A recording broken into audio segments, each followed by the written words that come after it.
بسم الله. قصتنا النهاردة بتتكلم عن لقيت كتاب سحر اسود، وكانت دي غلطة في حياتي.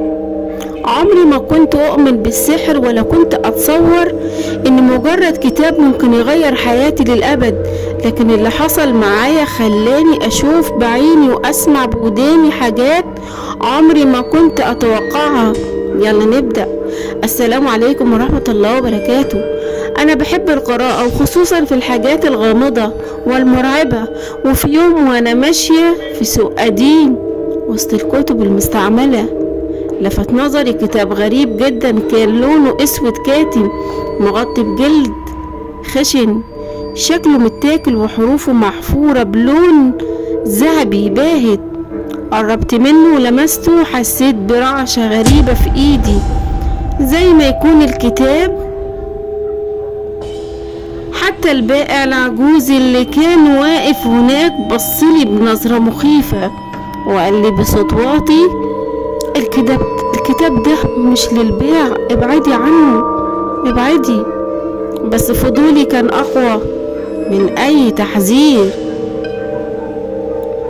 خدت الكتاب لحد ما ضغطت على البائع اني وافق، وخدت الكتاب.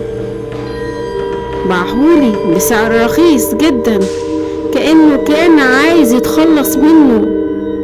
اول ليلة مع الكتاب اخدت الكتاب للبيت وحطيته على المكتبة، فتحته بحماس، لكن الغريب اني صفحاته كانت مكتوبة بلغة مش مفهومة، رموز وحروف غريبة كأنها تعويذ سحرية قديمة. كل ما قلبت في الصفحات حسيت بضيق في نفسي، حسيت صدري كأن الهواء حواليا تقل فجأة. وفي وسط الصفحات لقيت جملة مكتوبة بالعربي: إذا فتحت هذا الكتاب فلا تعود كما كنت أبدا. ضحكت وقتها وافتكرت إنها مجرد خدعة لجذب الانتباه، بس اللي حصل بعدها خلاني أندم أشد ندم. الكابوس الأول، نمت متأخر في الليلة دي، لكن صحيت على إحساس غريب كأني في حد واقف في الضلمة عند باب الأوضة. حاولت أتحرك لكن جسمي كأنه متخشب، مش قادرة حتى أتنفس. وفجأة سمعت صوت هامس قريب من ودني بيقول: انتي مش لوحدك، احنا هنا. تجمدت في مكاني وفضلت عيني على الباب، شفت ظل طويل واقف هناك، لكن اول ما رمشت ما كانش في حاجة. احداث اغرب واغرب. تاني يوم بدأت تحصل حاجات غريبة في البيت. كل ما قرب من الكتاب النور يتهز والابواب تفتح وتقفل لوحدها.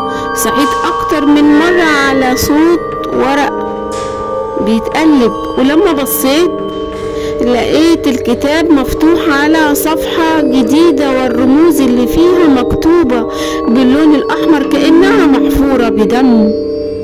قررت أرميه، لكن كل مرة أرميه ألاقيه تاني في نفس المكان اللي كنت حطاه، وكأنه بيرجع لوحده. الليلة الأخيرة، آخر ليلة قبل ما يحصل اللي كنت خايفة منه، نمت وأنا حاسة إن في حد بيراقبني. فجأة حسيت بجسمي بينسحب مني، بينسحب. فتحت عيني ببطء ولقيت الكتاب مفتوح قدامي، وأطراف صفحاته بتتحرك كأنها بتتنفس. وفجأة سمعت صوت جاي من جوه، صوت بشري، صوت كأنه خارج من بئر عميق: انتي قرأتي وانتي نحن معك للأبد. بعدها كل حاجة اتحولت لضلمة تامة، وصحيت الصبح على سريري، بس مش في بيتي، كنت في مكان مهجور، جدرانه مليانة نقوش غريبة، والكتاب كان جنبي مفتوح على صفحة جديدة مكتوب فيها: مرحبا بك في عالمنا. من يومها وأنا محبوسة هنا لوحدي. اللي يلاقي كتاب اسود او يشتري كتاب اسود قديم من اي سوق قديم، ارجوكم ما تفتحوش، ابعتولي قبلها في التعليق. اللي يشتري كتاب بخصوص الاسحار والاعمال يكلمني الاول، او بخصوص عالم الجن، لاني مجرد ما تفتح الكتاب حياتك فعلا هتتغير للأسوأ. ابعتولي حابين تسمعوا ايه، او عايزين اي قصة انتوا في دماغكم حابينها، ابعتولي في التعليقات. اشتركوا في القناة واستنوا مني كل جديد، قصص جديدة مرعبة. والسلام عليكم ورحمة الله وبركاته.